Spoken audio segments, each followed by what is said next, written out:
Boa tarde novamente. Eu queria começar com a indagação. Essa questão das vossorocas, vocês entendem isso como um desastre? Né? Porque vamos olhar lá na doutrina e pensar, o que é um desastre? Né? Então, assim, se a gente parar para pensar, o desastre é o quê? É um evento adverso, natural ou provocado pelo homem, que provoca danos humanos, ambientais, materiais, prejuízos econômicos e sociais. Ou seja, olhando essas lacunas que eu falei bem lentamente para que a gente consiga compreender, então a gente observa, é um evento adverso, natural, provocou danos humanos, danos materiais, algumas casas já se foram perdidas, alguns óbitos, como o promotor já informou para a gente, danos ambientais, também, e que ocasionou prejuízos econômicos e sociais. Então fica muito bem categorizado, como é por isso que a gente fez o reconhecimento federal da situação de emergência, que de fato é um desastre natural. Então, por essa razão, eu queria começar com essa introdução para que a gente possa entender um pouco por que a Defesa Civil está trabalhando também com vocês.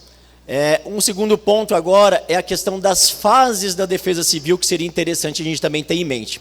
Então, elas são, por doutrina também, são 5 fases.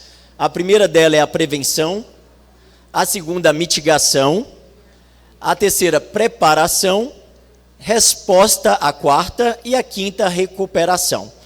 Eu quero falar isso aqui só por um seguinte, para a nossa pasta do Ministério da Integração e Desenvolvimento Regional, depois das divisões que o governo federal agora separou e recriou o Ministério das Cidades, essa parte de prevenção e mitigação praticamente está com o Ministério das Cidades, que meu colega acabou de falar das seleções abertas.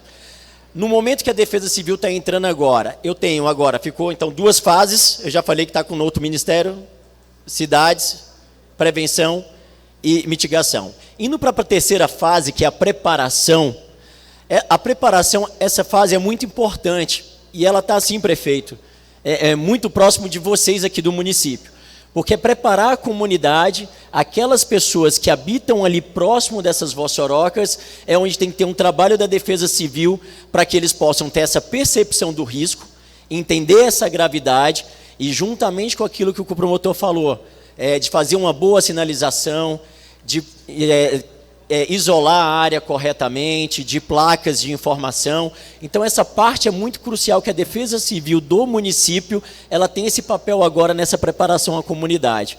Então, assim, eu queria deixar esse meu pedido para o senhor, para que nessa fase, pelo menos da preparação, a sua Defesa Civil possa estar à frente, e aí vai até ao encontro daquilo que o promotor Menezes falou, de estar preparando a comunidade com essas ações, com a elaboração de um plano de contingência. Imagina, a gente tem acompanhado a quadra chuvosa dos senhores, está fechando agora, mas para as futuras quadras, alguma coisa nesse sentido. O movimento dessa massa, ao longo dos anos, como é que tem sido avançado. Então, o que a gente tem que pensar? Eu preciso estar com um plano de contingência totalmente pronto ali para um cenário. Imagina numa noite de 80 milímetros, que é bastante, eu começo a observar alguns movimentos de massa, como que eu vou avisar essa população? Para onde essa população vai? Qual é a rota de fuga? Então, tudo isso eu já tenho que estar muito bem positivado, escrito, para facilitar na hora de um cenário desse de movimentação de massa, em que o senhor tem poucos minutos, pouco tempo para tomar uma decisão, e isso já tem que estar com a cabeça, preparando a comunidade, para a comunidade já saber, olha, tocou a sirene, olha, não, chegou aqui no meu celular, olha, o líder comunitário, não sei qual é a forma, né, da política que vai desenvolver, mas que ele já consiga entender qual que é aquela mensagem, qual é aquela comunicação, e com isso já tomar medidas rápidas ali, seja de evacuação, ou seja só de alerta, outras medidas que a gente pode conversar junto com a sua Defesa Civil. Então, essa parte de preparação, que é a terceira fase que eu falei para os senhores, é crucial um desenvolvimento junto com a Defesa Civil Municipal, e a gente está com total apoio para ajudar, apoiar vocês, como elaborar um plano de contingência, né, qual a melhor forma que a gente pode falar isso com os senhores. Então, terminei essas 3 primeiras fases. As outras 2 fases é a resposta. O que é a resposta? É logo quando acontece, digamos, propriamente dito, o desastre. E com isso, prefeito, até também deixar para o senhor de Bom Jesus, a necessidade de decretação da situação de emergência.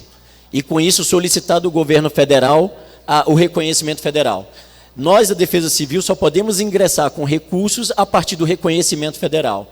Então, algumas medidas que foi feita aqui no município, pode ser também estendido para o município do Senhor, justamente para essa infraestrutura pública que já possa ter sido destruídas, unidades habitacionais, como a gente já está fazendo aqui também no município, isso também pode se estender para o senhor sem problema. Mas o primeiro passo é o reconhecimento federal da situação de emergência. Feito isso, a gente tem as duas fases, resposta e recuperação. A fase de resposta nosso aqui do governo federal, pela Defesa Civil, pelo Ministério da Integração e Desenvolvimento Regional, em 2023, houve uma situação de emergência decretada pelo município e isso já teve uns desdobramentos. Quais são esses desdobramentos da situação de emergência 2023? A priori liberamos recursos para o município para demolir 89 casas, que já estavam algumas já tinham sido destruídas e outras totalmente interditadas. Então a gente liberou recursos para fazer a destruição dessas casas definitiva, para evitar uma reocupação. Liberamos recursos também para restabelecer a normalidade de algumas vias de acesso que foram interrompidas. Essa é uma segunda vertente também. E depois a gente passou para a recuperação. Qual foi a recuperação? A reconstrução das unidades habitacionais. Isso a gente já liberou esse recurso, já está em elaboração, inclusive, eu acho que a metade das casas já estão construídas. O município recentemente pediu a liberação da segunda parcela para continuar e finalizar essas 89 casas. Esse é um terceiro processo de liberação de recurso. Um quarto processo que está em andamento, fruto dessa primeira situação de 2023, como eu mencionei, é da recuperação dessa área da infraestrutura que já foi destruída. É na parte sul da cidade, são 4 grandes vossorocas. A gente já fez um custo estimativo no valor de 32 milhões, já garantimos isso, já está empenhado esses valores. E no momento agora, que aí o próprio prefeito também já falou, já mencionou logo no início, está na fase de projeto, de estudos e projetos. Então, mas ele já está com essa disponibilidade para que ele faça, levante junto com o governo estadual e apresente para a gente depois esses projetos, para, com isso, a gente passar para o segundo ponto da meta 2, que é a recuperação dessa estrutura, dessas vossorocas.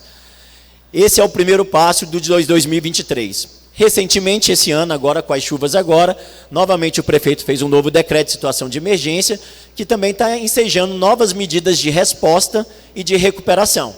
Tá? São medidas novas ainda, são pleitos que entraram recentemente na secretaria, então a gente também tem pedidos de demolições de algumas casas, novas casas que avançam, com esse processo que avançou, no bairro Cristo, se eu não me engano.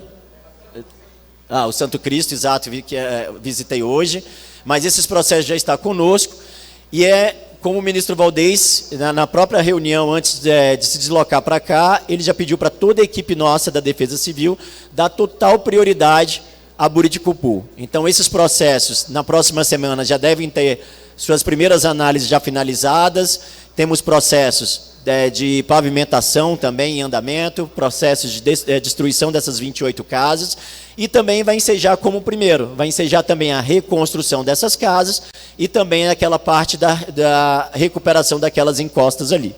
Então, essa parte de resposta e reconstrução, hoje, por vocação institucional, está conosco na Defesa Civil. Tá? Então, por isso que a gente precisa de um esforço em conjunto com outros órgãos federais, justamente para esse apoio. Algumas por suas vocações, como eu disse, como o Ministério das Cidades, com a parte de prevenção e mitigação, nós do Integração com a parte de resposta e recuperação, e outros órgãos para fazer os estudos, como nossos colegas aqui do Serviço Geológico do Brasil, apresentar esses estudos e ver a melhor solução. Tá? Então, esse é um pouco do balanço que eu queria falar para os senhores, daquilo que já tem, quando entramos em 2023, fomos provocados pelo município e as nossas ações, era esse primeiro balanço que eu queria deixar e deixar à disposição também para a continuidade. Então, nosso trabalho começou em 23, mas a gente ainda tem um longo trabalho à frente com os senhores. Tá? Muito obrigado.